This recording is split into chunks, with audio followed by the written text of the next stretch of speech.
الله الرحمن الرحيم قال لم أقل لك إنك لن تستطيع معي صبرا قال إن سألتك عن شيء بعدها فلا تصاحبني قد بلغت من لدني عذرا فانطلقا حتى إذا أتيا أهل قرية استطعما أهلها فأبوا أن يضيفوهما فوجدا فيها جدارا يريد أن ينقض فأقامه قال لو شئت لاتخذت عليه أجرا قال هذا فراق بيني وبينك سأنبئك بتأويل ما لم تستطع عليه صبرا صدق الله العظيم.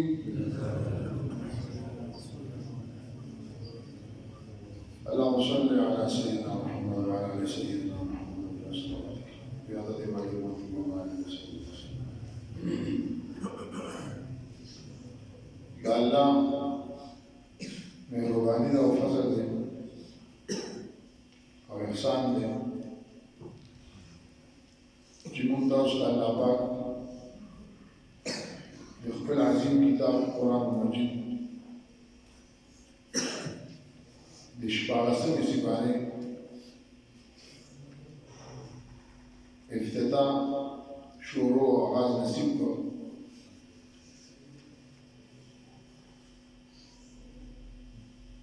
دا یو داسې عظیم نعمت دی الله پاک موږ ته راکړی دی قرآن، بلکې دوه نعمت حدیث پاک کې راځي الله پاک انسانیت ته ورکړي دي چې هیڅ یو نعمت د هغې مقابله نه شي کولی. یو قرآن مجید دی او یو د رسول الله صلی الله علیه وسلم ذات مبارک دی. دا د الله ډېر لوی احسان دی چې موږ تاسو قرآن زده کوو او دا راغلی د زده کړې لپاره دی، خو د زده کړې نه بعد بیا د دې عملي لحاظ سره چې دا زموږ ستاسو ژوند کې راشي د دویم مقصد شو. او بیا د دې بل مقصد دا چې دا نورو خلکو ته ورسوو. موږ تاسو زده کړو نو بیا د دې ابلاغ رسول نورو خلکو ته اعلان پیغمبر ته څه بلغ ما انزل الیک، څه چې تا ته موږ نازل کړي نو هغه د نورو ته ورسوو. او بیا د هغې نه بعد د قرآن چې کوم اصل مقصد دی نو هغه دا چې په طور نظام قرآن نافذ شي، دا یې اصل مقصد دا دی لیظهره علی الدین کله. الله چې دا دین دا غالب شي په ټولو دینونو باندې، نو قرآن دې دپاره راغلی دی. بهرحال موږ تاسو الحمدلله د قرآن زده کړه ترجمې سره او تفسیر سره دا 15 سپارې وکړه او 14مه سپاره نن زموږ ستاسو ابتدا او آغاز دی. الله نه سوال کوو چې الله پاک زموږ ستاسو څومره زندګي ده نو دا د قرآن سره وابسته وساتي، بلکې دا څه 15 منټه زموږ ستاسو په تمامي زندګۍ کې دا ټول نه قیمتي وخت دی. دا وخت به زموږ ستاسو قبر کې په کار راځي، دا محشر کې په کار راځي. او زموږ ستاسو چې کله د نیکو ګواهاني نو دا زموږ د جومات ځای نه ده او زموږ ستاسو د نیکۍ ګواهي ورکوي. نو دا ډېر مګر زموږ ستاسو ټوله زندګي تېره شي، ورځ تېره شي، شپه تېره شي، صرف یو سوچ چې دنیا وګټو. دا 15 منټه صرف دلته چې قرآن زده کوو. الله یې موږ تاسو آسان کړي، دا به زده کوو انشاءالله، بلکې دا زموږ ستاسو ژوند مقصد دی.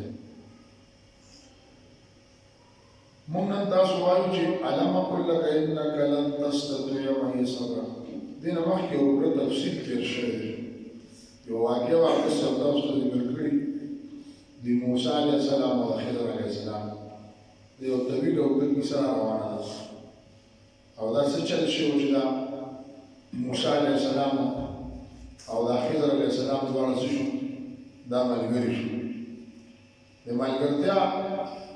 متعلق چې دوی دواړو ملګرتیا څنګه وشوه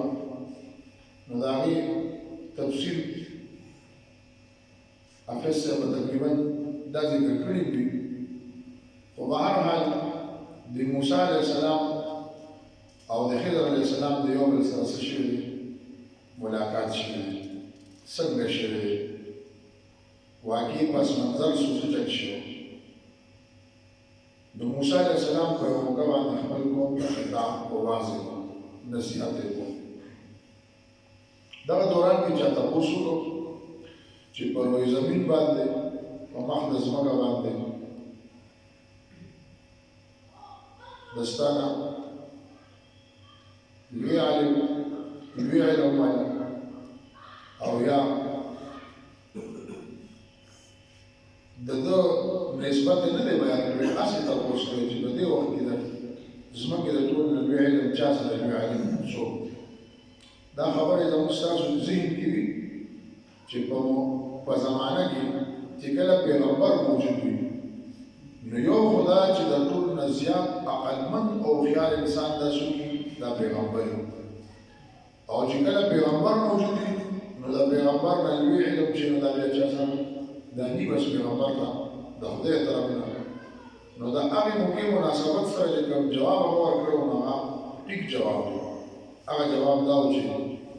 دی د الله نبي صاحب شریعت رسول او صاحب کتاب نو جواب یې دغه ورکړه چې په روی زمین کې مثلا موسی علیه السلام ورته ویل چې زه علم ما سره دی ما سره الله دې علم ماته راکړی دی دلته کې بهتره خبره دا وه چې ده دا خبره الله ته سپارلې وه لوی عالم څوک دی خو الله پاک دی که د ټول نه لوی عالم څوک دی الله دی الله ته دا خبره خوښه نه شوه کله الله پاک د خپلو نیازبینو څه کوي امتحان اخلي کله الله پاک له ورته ازمایش په هغې راولي نو الله پاک د طرف نه ویراله چې موسی د موږ په بندګانو کې یو بنده شته چې هغه سره ستا نه زیات علم دی موسی علیه السلام پریشانه شو د الله نه سوال وکړو چې دغې شخصیت سره ملاقات څنګه د ملاقات سوال یې وکړو کیف السبیل الی لقیه نو د هغې دپاره د الله طرف نه موږ ستاسو د موسی علیه السلام ته لار وښودې چې ته به دغه طریقې اختیار کړي چې ته به سفر کې پلانکي ځای ته به ځې هلته به تا دغه یو کس ملاوېږي او هغه ستا نه زیات علم لري نو هغه پوره کیسه قرآن مخکې تاسو ایتونه څونه ویلي کې ذکر شوی چې موسی علیه السلام یو نوجوان ځان سره واخیست یوشع ابن نون شاګرد دی او ځان سره یې توخه هم واخیسته حکم وته ځان سره وه د لارې سفر مای وغیره ځان سره واخیست او تیلې کې واچو شاګرد ته و چې دا به په لاره د دې خوراک دا وکړو وإذ قال موسى لفتاه لا أبرح حتى أبلغ مجمع البحرين دا د ملاوېدو ځای او مجمع دوه دریابونو سنګم دی دوه دریابونه هلته او دا سره ملاوېږي اوس چې هلته دې تللی دی تفصیل خو مخکې ذکر شوی خو ملاقات د دواړو شوی دی هلته چې تللی دی ملاقات شوی دی نو د ملاقات نه بعد اول چې کله دې ملاقات شوی دی سلام اچولی دی نو یو خدا چې خضر علیه السلام حیرانه شوی چې په دې نورو انسانان یا داسې مخلوق دا سلام د چېرته راغلی نو د دې تپوس وکړو چې دا سلام د دې څوک دی هغه ورته وضاحت وکړو چې زه موسی یم بیا د دې تپوس وکړو چې کوم موسی انا بارضک سلام و انا بردی سلام دې ویران ځای کې دا سلام تا څنګه وکړو بلکې بخاري شریف روایت کې دا راځي چې خضر علیه السلام ورته چې من انت ته یې څوک نو ورته انا موسی زه موسی یم بیا خضر علیه السلام ته دا تپوس وکړو چې هغه بني اسرائیل والا موسی او د عام دغه د علماء یو ډېره قیمتي خبره ذکر کړې ده نقطه ډېره د علم ابن حجر رحمت الله علیه باس کړی دغه د دې لیکلي دي چې پیغمبر چې دی نو دا عالم غیب ني د غیب علم چاته ني پیغمبر ته ني او دا دلیل یې پیش کړی چې ګوره خضر علیه السلام پیغمبر دی ورته راغلی موسی علیه السلام دی خو دته دا پته نشته چې دا بني اسرائیل او پیغمبر هغه موسی علیه السلام دی نو هغه وایي چې پیغمبر عالم غیب وي ده به د هغه نه تپوس نه کوو چې ته څوک یې د مخکې نه ورته پته وه چې ته څه ته موسی علیه السلام یې وی نه پېژانده ښه تپوس یې کوو نو اولیاو ته پیغمبرانو ته د غیبو علم دا نه دا زموږ ستاسو عقیده چې عالم غیب دا صرف یو الله پاک دی د غیبو علم بل چاته نشته څومره علم چې الله دې ته ورکړي انباء الغیب تلک من انباء الغیب نوحیها الیک وی دا موږ ته د موسی علیه السلام نه تپوس بیا دا هم تاسو ته بس ویل چې خضر علیه السلام ته دا خضر دا ولې و نو دا د لقب خضر چې دا د څه لقب اصل نوم د خضر علیه السلام کو بلیا کنیت یې ابو العباس زوی طرف ته چې سړی نسبت کوي عباس د چا د زوی نوم دی عباس نو دې ځان سره لیکي ابو العباس دا عباس پلار دا کنیت نو دې کنیت بلیا یې ده بلکې پوره سلسله نسب د څه شوی دا ذکر شوی نو خضر علیه السلام او موسی علیه السلام ملاقات د دواړو دا وشو چې کله ملاقات وشو اصل کې دا وحی تفصیلي کیسه دا واقعه پورا نو بیا د دې خبرې اظهار وسره کړی چې تاسو کوم علم دی نو زه دا علم زده کول غواړم دوه علم دی یو علوم شرعي تکویني علوم دی یو شرعي علوم دی تشریعي علوم دا ظاهري چې کوم تاسو پیژنئ نو موسی علیه السلام سره دا علوم او خضر علیه السلام ته الله پاک تکویني امور علم چې نو دی ورسره ورکړو یو حدیث پاک کې راځي ابو هريره رضی الله عنه روایت کوي چې ما ته الله پاک دوه لوښي راکړي د علم دوه لوښي سره راکړي د علم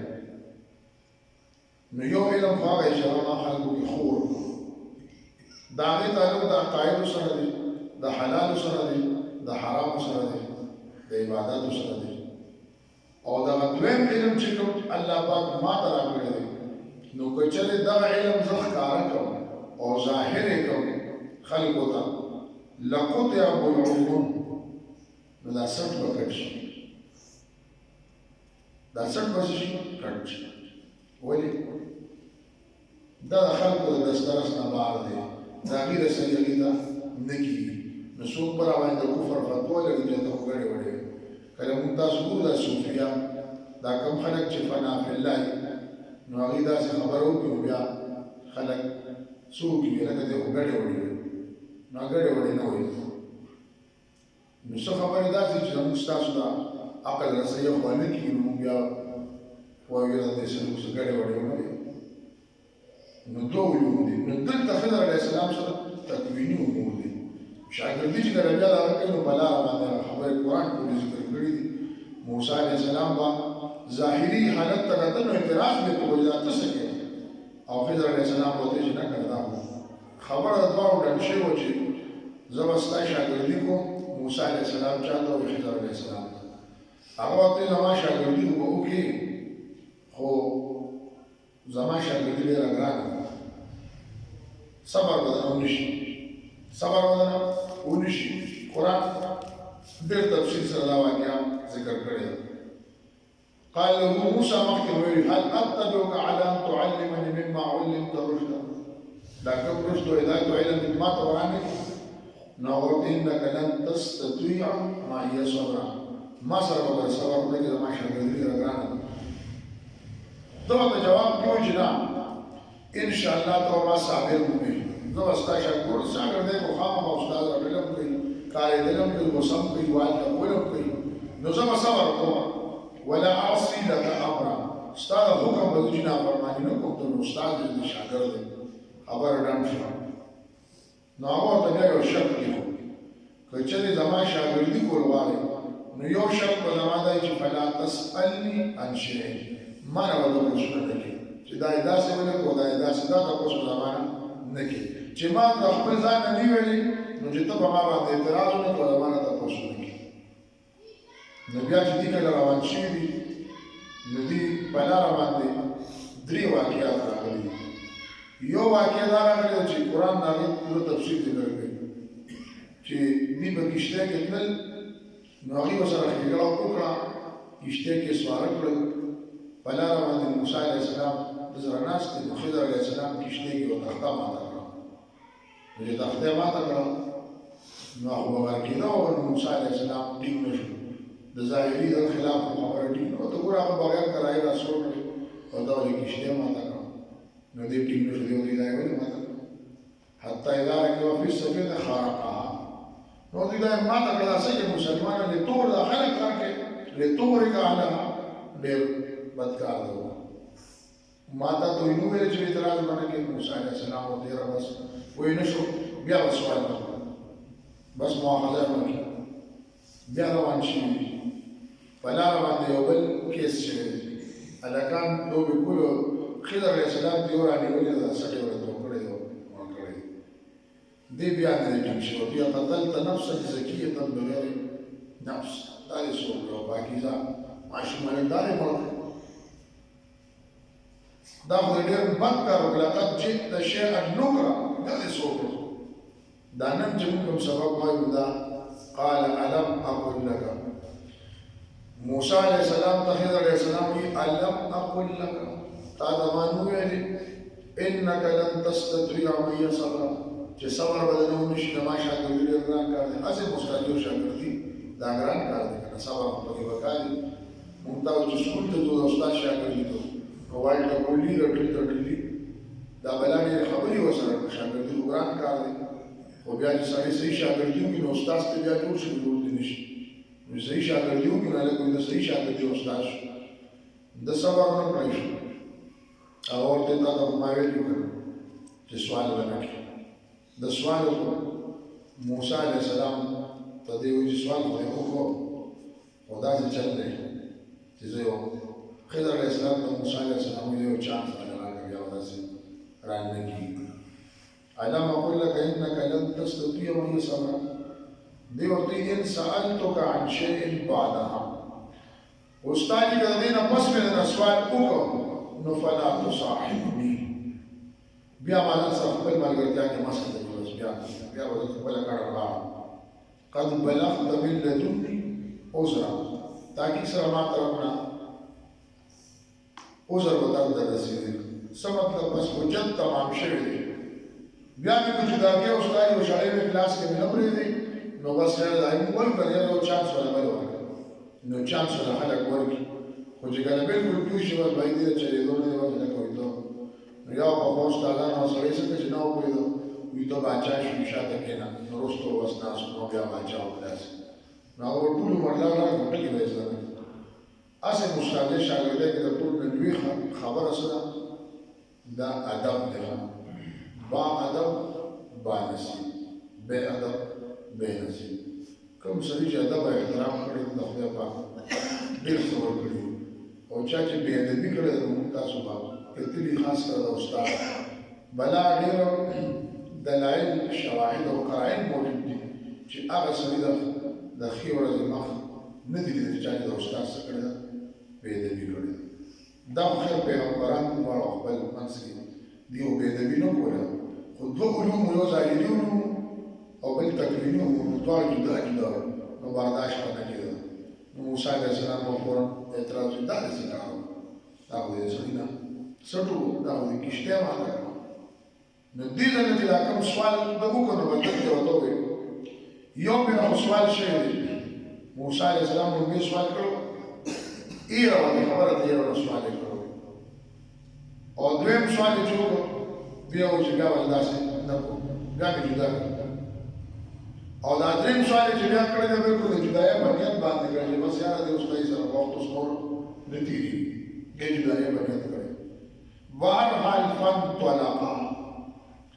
روان خو دې به دغه سفر کوي کښتۍ کې پکې لاړو دواړه چې کله روان شو نو یو معامله دا راغلی ده حتی اذا اتیا اهل قرية استطعما اهلها یو بسته وکړي دا دواړه ستوري شو سفر یې کړو ممتاز ټول معاشره کې سړی مسافر راشي جماعت کې اعلان وکړي ویل زه مسافر یم ما د بیا څو روټۍ راوړې دا ښه طریقه ده او په کار د سړی مسافر راشي تپوس وکړي وایي کوم ځای مسافر یې روټۍ خوړلې ده نو دین دغه شان بس د جماعت مجرې ته ورغلي او چا نه تپوس کوي چې روټۍ راوړه کلي خلک دنیا د هر قسمه خلک پکې مېلمه دوست هم پکې زړه تنګ هم پکې فابوا ان یضیفوهما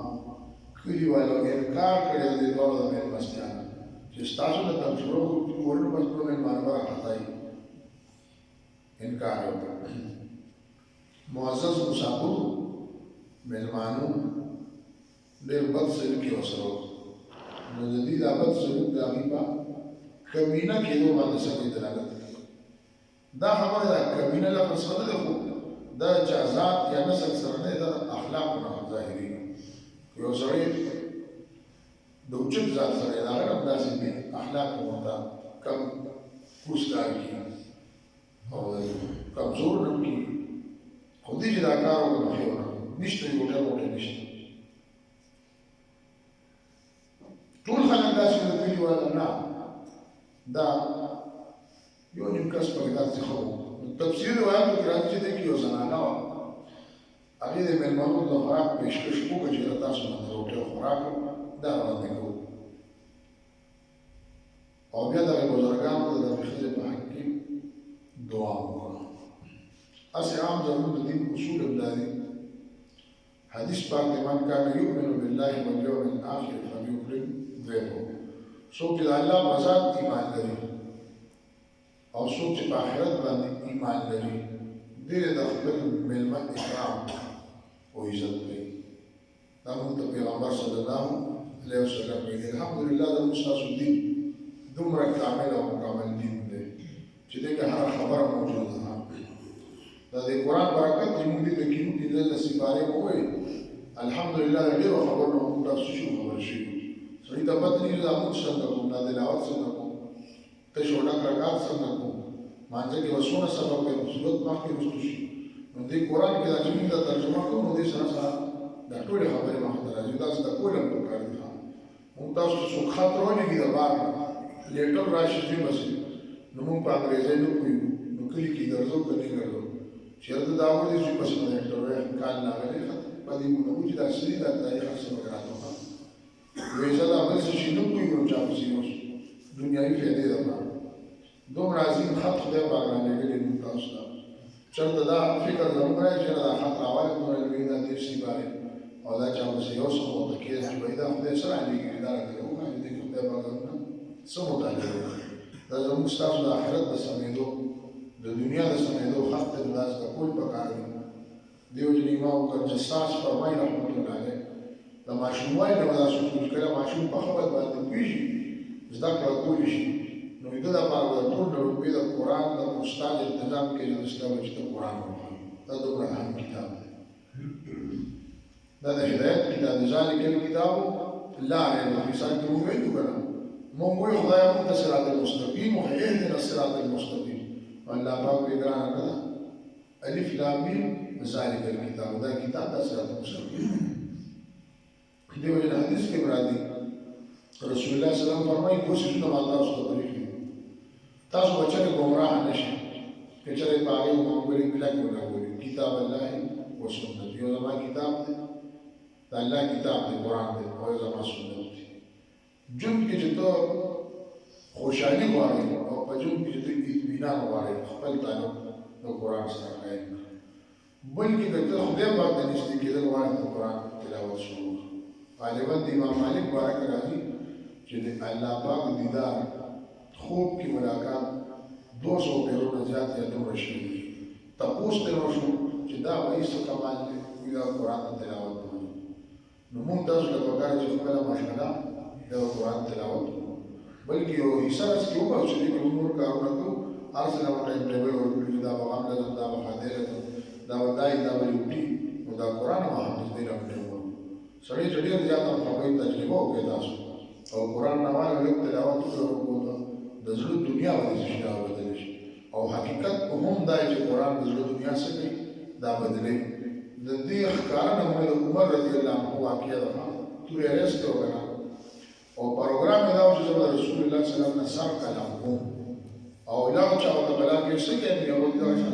پیغمبر ته پرېږده، پیغمبر ولاړ شه د خور او د اوښ خبر دی ولې هغه ایمان نه وړي، کور ته راایستلې دي، ور یې ټکولې دي. عیسی ویده ده هغه چې معلومات کړي دي، اواز راته وږي ورته ایښودی دي چې دننه ورغلې دي پاڼې پټ کړي د قرآن په هر حال هغه وایي ټکولې به شوي دي. خو سړی پوه شوی چې عمر رضی الله عنه د خور نه یو څپېړه وویسته او دومره زوردار څپېړه یې وویسته چې د هغې د مخ نه وینه راووته، د عمر په مخ ولګېده، دومره تېزه. هغې ورته ویل چې د کوم پلار زوی یم د هغه پلار زوی ما چې کوم دین قبول کړی دا نه کوته دا وایه سړی پاڼې راخلي لاس ګیلاس په نه وړي، لاس وینځه ورشه ولامه. قرآن مونږ ته لا یمسه الا المطهرون، دا اورام دي که نه دی چې اودس دې نه دی او لاس باندې دونه عظیم کتاب دی، ناپاکه لاس باندې نه لري. نو یو د قرآن آیتونه تلاوت بس چې هغې ورته تلاوت وکړه، دننه دننه وخوړه، زړه دنیا بدله شوه او فورا ورته وایي ایمان ته راکوي زه د الله پیغمبر له زموږ ایمان قبلوم. بیا رسول الله صلی الله علیه وسلم چې کله ورته نو رسول الله صلی الله علیه وسلم بهر ووت، ایمان را روان صحابو سره غم شو، یاره شو چې وایي دې څه دی. رسول الله صلی الله علیه وسلم ورته تاسو ودرېږئ، زه ورځم او زه خبره اخلم. که چېرې په نیکه اراده راغلي خو په بېهاور نه، دا کومه توره چې د غاړه کېږي په دې ورته سر کوي. رسول الله صلی الله علیه وسلم په شان بهادر انسان دا مخ د ځمکې نه وکتلی. وروسته بیا عمر رضی الله عنه د هغې کیسه کړې ده، وایي رسول الله صلی الله علیه وسلم چې راغله زما د ګرېوان ته یې لاس راواچاوه. نو وایي چې ما ته یې لاس راواچاوه، ته په کوم غرض راغلی؟ زما د دې بدن د هر ویښته خوله وکړه ویېږم، دومره روغ راباندې راغله. الله پیغمبر روغ دومره ډېر کني. عمر رضی الله عنه چې بیا کله ایمان قبول کړو، نو چې ورغی نو هغې ورته یې څه ته راغلی آیتونه یې اورېدلي، د زړه دنیا بدله شوې، ورته ایمان مې ولې راغلی؟ وایي څه راغلي؟ وایي د الله په پیغمبر ایمان وړم او کلمه د شهادت وایم. څنګه دا وایي د صحابو مجلس او په هغې کې چغې شوې، نارې تکبیر الله اکبر، الله اکبر چغه یې کولی شوه. د الله پیغمبر په مجلس کې صحابو چغ کړې چې الله اکبر. الله نه دی ډېر لوی دی چې د چا د زړه دنیا بدلوي، بس هغې کې بیا ټیم نه لګي. دې وجې نه موږ تعلق وسو د خدای پاک سره، کارونه خدای پاک سره کوي، پریشانیان خدای پاک لري، بیماریان خدای پاک لري، راولي هم خدای پاک، خوشحالي به الله پاک راولي، غم هم خدای پاک راولي. او دا دنیا د خدای کې به کله غم کله به خوش، جهاں بجتی ہے شاہنامه وہاں ماتم بھی ہوتا ہے. دلته دا دواړه ورو ورو درې ځایونه دي هلته کې، یو ځای کې تش غمونه دي، یو ځای کې تش خوشحالي دي، او یو ځای کې دواړه دي چې تش غمونه دي جهنم دی، او چې تش خوشحالي دي هغه جنت دی، او چې غم او خوشحالي دواړه پکې شته نو هغه څه شی دی دنیا ده. نو دلته به دواړه وي. خو دا د خدای چې به کارونه چې سختي راولي نو الله بیا ورباندې اساني راولي. فإن مع العسر يسرا، إن مع العسر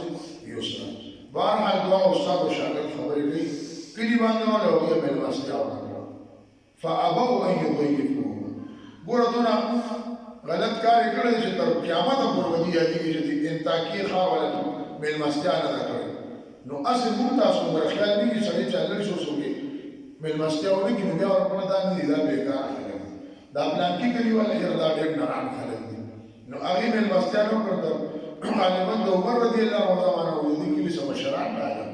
خلک راغلل او هغه ته کېناستل، جرګې ورته وکړه چې ګوره دلته فاباو دی. نو یو کار وکړه، د الله د ټکي نه یې دپاره دا غوره کړه او یو ټکي ورسره بل وکړه، نو دا به شي فاتو چې دې مېلمستیا ورکړه نو تر قیامته پورې شرمېږي نو دا شي نه دی وشي. هغه ورته وایي که د ځمکه څه شي وچ وي، د اسمان به دړې وړې شي، دا کار وکړه. د خدای په کتاب کې به حالتونه بدلون راولي.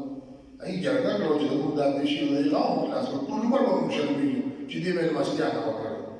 نو دې خو مېلمستیا ونه کړه، اوس دې روان دي نو فوجد فیها جدارا، کلي کې یو دیوال دی او ان یرتد فاقامه، يريد ان ينقض بس نږدې و چې راپرېوځي خضر علیه السلام راولګېده فاقامه هغه دیوال یې نیغ کړ دې کې ولې ورکړه برابر یې معجزانه طور دیوال یې نیغ نو دې ما ورته موسی علیه السلام وایي عجیبه سړی لو شئت لاتخذت علیه اجرا نو هغې راله مېلمستیا رانه کړه نو کم از کم چې دا دیوال نه نیغو نو څه وایي د هغې شپې څو اجرت مزدوري به د هغې شپې روټۍ هم پرې خوړلی سوال یې خو بیا وکړه وایي چې بیا سوال نه کوه نو خضر علیہ السلام وطی هذا فراق بین و بینک جدائی رانا لارد وشوی هذا فراق بین و بینک خو جدائی خو گران کرده مرد میں قبول ده خو جدائی او تی اس کار سے ہے بس دریم سوال لکڑے خبر هذا فراق بین و بینک زمان استا شاکردی استادی خلق نفواز لارد جدائی شما سأنبئك بتأويل ما لم تستطع عليه صبرا ان قریب زمتا تاسو د ټول خبرو حقیقت بیان کوم په کوم باندې تاسو صبر ونکړئ رسول الله صلی الله علیه وسلم فرمایي وی الله دې حضرت موسی رحم کی کاش چې درک مزید صبر کړی نو ډیر عجیب او غریب واقعات نور مشاهده وشو هغه صبر نه وکړو نو دا درې عجایبات د وکړل موسی علیه السلام شاګردي ختم شو واپس راغی رسل بیا الله پاک د هغې سوالونو جوابونه ذکر کړي کشتیا دې ولې ماته کړې وه دیوال دې ولې نیغ کړی دوه ماشومانو لوبې کړې یو یې مړه کړلی دا ولې د درې واړو اما السفینة و اما الجدار و اما الغلام د درې واړو جواب چې دا رسول الله کې بیا څه شوي دا ذکر شوی نو الحمدلله موږ تاسو د شپاړسمې پارې ابتدا او آغاز دا وشو قال ألم أقل لك إنك لن تستطيع معي صبرا وی خضر علیہ السلام موسیٰ علیہ السلام تا ماتا تنوی علی إنك لن تستطيع تب صبر کی ما سرا قال إن سألتك عن شيء بعدها موسیٰ علیہ السلام ما سوال تدین رسول فلا تصاحبني بیان مغلقری کا قد بلغت من لدني عذرا رسد لي زمان جانب نتا تعوذ بس بیا سے معذور فانطلقا دوار شو حتى اذا اتيا تردي چې دوار اهل قريه یو کلی والا یو واسطه تر استقام اهلها طلب د طعام وکړه کلی والا نه فابوا ان انکار کو ان يضيفوهما جدي من مستياو کی فوجد فيها جدارا التدیون د یو دیوال یرید ان ينقض نږدې و چې راوړدي فاقامه هغه نیغ قال موسی علیه السلام ورته ویل او شیخ ته دا وخته لاتخذت علیه اجرا اغشت بدو په دی باندې دین اجرت قال هذا فراق بیني وبینک موسی علیه السلام تخیل علیه السلام دا جدائی د زما او ستا په منځ کې سأنبئك صدري تعالى خبر درکم بتأويل التأويل ما لم تستطع عليه صبرا چتا باغی باندې صبر طاقت اونل سبحان ربك رب العزة عما يصفون وسلام على المرسلين والحمد لله رب العالمين